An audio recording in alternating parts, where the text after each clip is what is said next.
दोस्तों, आज भी हम ऐसे समाज में जी रहे हैं जो पुरुष प्रधान है। आज भी जब लड़की का जन्म होता है तो अधिकतर घरों में मायूसी छा जाती है। और दोस्तों, यह और कुछ नहीं बल्कि हम मनुष्यों की अज्ञानता है। लड़की को तुच्छ समझते हैं, परंतु आपको जानकर हैरानी होगी कि लड़की का जन्म हर किसी के घर में नहीं होता, बल्कि उसी घर में होता है जो भाग्यशाली होते हैं और अपने पुण्य कर्म अर्जित किए होते हैं। और आज हम आपको यही बताने जा रहे हैं कि भगवान कैसे घरों को लड़की का जन्म देने के लिए चुनते हैं और वह कौन से पुण्य कर्म है जिसकी वजह से कोई भी इंसान बेटी का माँ बाप बनता है।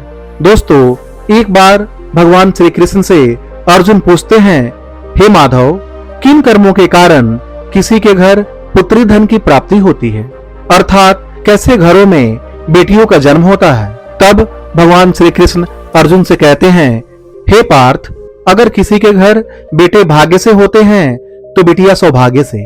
और जो भी स्त्री या पुरुष अपने पूर्व जन्म में पुण्य कार्य अर्जित किए होते हैं, उन्हें ही एक बेटी के माता पिता होने का सौभाग्य प्राप्त होता है। बेटियों को जन्म के लिए उन्हीं घरों को चुना जाता है जो बेटियों का भार सहन कर सके, क्योंकि तीनों लोकों में स्त्री अर्थात बेटियां ही ऐसी होती हैं जिसका भार हर कोई सहन नहीं कर सकता। वह बेटियां ही होती हैं जो इस सृष्टि को निरंतर चलाती हैं। हे अर्जुन, इस सृष्टि में बेटियों का जन्म लेना रुक जाएगा, उस दिन सृष्टि भी ठहर जाएगी और धीरे धीरे इस सृष्टि का अंत हो जाएगा। दोस्तों, भगवान श्री कृष्ण की इन बातों पर अगर गौर किया जाए तो उनका कहना बिल्कुल सही है, क्योंकि बेटियां अगर नहीं होंगी तो किसी का भी वंश आगे नहीं बढ़ सकता। दोस्तों, आपने भी कई लोगों को कहते सुना होगा कि जिस घर में बेटी का जन्म होता है वह घर स्वर्ग के समान होता है, क्योंकि बेटा तो केवल एक कुल को रोशन करता है, बेटियां तो दो कुलों को रोशन करती हैं। माता पिता के घर वो बेटी के रूप में अपने उत्तरदायित्व का निर्वहन करती हैं, तो ससुराल आकर एक बहू के रूप में सारे कर्तव्यों का पालन करती हैं।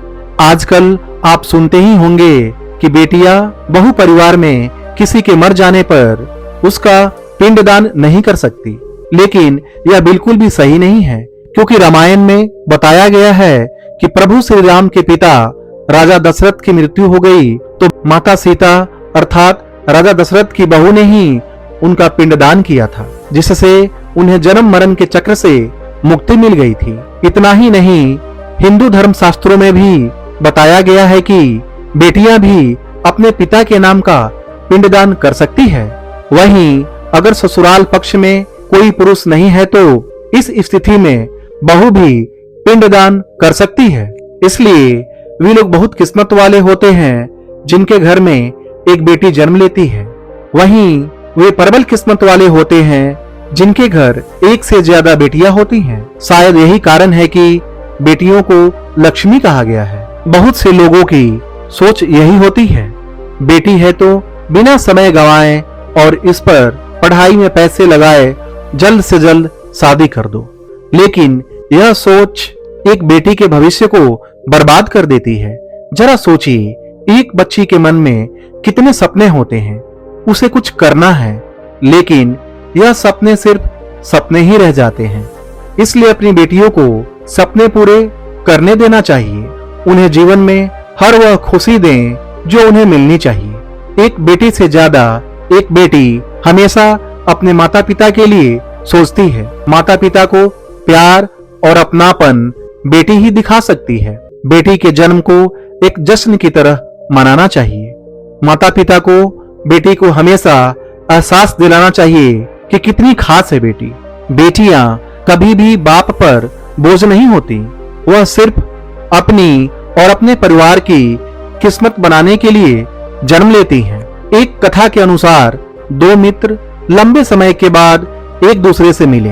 एक दोस्त ने दूसरे से उसका हाल पूछा तो जवाब में उसने कहा कि मेरे हाल तो एकदम बढ़िया है, और हो भी क्यों ना मेरे दो बेटे जो हैं। तभी वह अपने दोस्त से पूछता है कि तुम्हारे घर में कितने बच्चे हैं। दोस्त खुशी के साथ बताता है कि मेरे घर में दो बेटियां हैं। उसका दोस्त भगवान का शुक्रिया अदा करता हुआ कहता है कि मैं धन्य हूँ, मेरे घर बेटियां नहीं।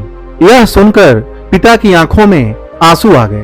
तभी उसकी बेटी पिता के मित्र से कहती है कि अंकल, भगवान हमेशा भाग्यवान को ही बेटी देते हैं, कभी गरीब को बेटी के रूप में माता लक्ष्मी नहीं देते। भगवान उसी को पुत्री का सुख देते हैं जिसके अंदर पालने की सामर्थ्य होती है, जो गरीब होकर भी अपनी बेटी को पाल सकता है।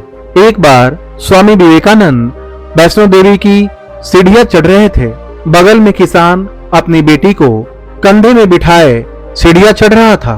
तभी स्वामी विवेकानंद ने कहा कि बाबा, आपकी बेटी को बोझ आपको लग रहा होगा, इसको मैं उठा लेता हूँ और माता वैष्णो के दरबार तक ले चलता हूँ। सबके सामने ही किसान ने स्वामी विवेकानंद से कहा कि बेटी कभी भी बाप के कंधे पर बोझ नहीं होती।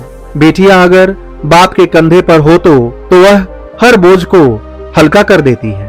दोस्तों, बेटियां कभी भी धन की भूखी नहीं होती, वह सिर्फ मान और सम्मान की भूखी होती है। अब आप सोच रहे होंगे, कौन सी कर्म के बाद किसी के घर बेटी का जन्म होता है और उनके घर के लिए लक्ष्मी का रूप साबित होती है। गरुड़ पुराण में बताया गया है कि जब आत्मा को नया जन्म मिलता है, तब आत्मा को शरीर के अनुसार व्यवहार में चलकर अपने कर्म करने होते हैं। शरीर के जरिए कर्म करके एक आत्मा अपने जन्म के उद्देश्य को सार्थक भी बना सकती है और निरर्थक भी। यदि कोई पुरुष महिलाओं का आचरण करता है, स्वभाव में महिलाओं वाली आदतें ले आता है या वही काम करना चाहता है जो एक महिला को करना चाहिए, तो ऐसे ही पुरुषों का आत्मा स्त्री का शरीर धारण करती है। वहीं गरुड़ पुराण में बताया गया है, यदि कोई व्यक्ति मृत्यु के अंतिम क्षण में किसी स्त्री को याद करते हुए प्राण त्यागता है, तो वह अगले जन्म स्त्री के रूप में जन्म लेता है। वही अगर वह अंतिम क्षण में परमेश्वर का नाम लेता है, तो वह मुक्ति के मार्ग पर अग्रसर हो जाता है। तो दोस्तों, हमें कमेंट करके जरूर बताएं कि आपको यह वीडियो कैसी लगी।